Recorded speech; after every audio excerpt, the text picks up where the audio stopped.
Hello বন্ধুরা, তোমরা সবাই কেমন আছো? আমি ভালো আছি। আজ আমি তোমাদের একটা নতুন ভিডিও শেয়ার করছি যে বিকেলবেলায় আমি কি করি, সেটা তো তোমাদের সাথে শেয়ার করাই হয় না। এই ফার্স্ট টাইম কিন্তু আমি তোমাদের সাথে শেয়ার করছি। তো দেখো, বিকেলে প্রথমেই আমি মাথা আঁচড়ে নিচ্ছি।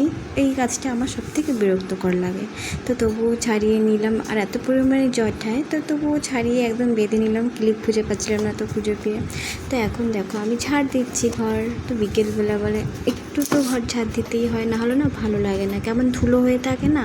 সকাল বিকেল দুপুর না ঝাড় দিলে না আমার আবার ভালো লাগে না। আমার কেন, অনেকেরই হয়তো ভালো লাগে না। তো ঝাড় দিয়ে নিচ্ছি ভালোভাবে। ঝাড় দিয়ে তো তারপরে কি করছে চলো দেখতে থাকো। তো দেখো, ঝাড় দেওয়ার পরে এখন আমি নিয়ে বসেছি জামা কাপড়গুলো এখন ভাঁজ করে নিচ্ছি। সব ভাঁজ করে গুছিয়ে রাখতে হবে, তো আমাকেই করতে হবে, তো আমি তাই করে নিচ্ছি। তো কেমন লাগলো ভিডিওটা সবাই জানিও কেমন।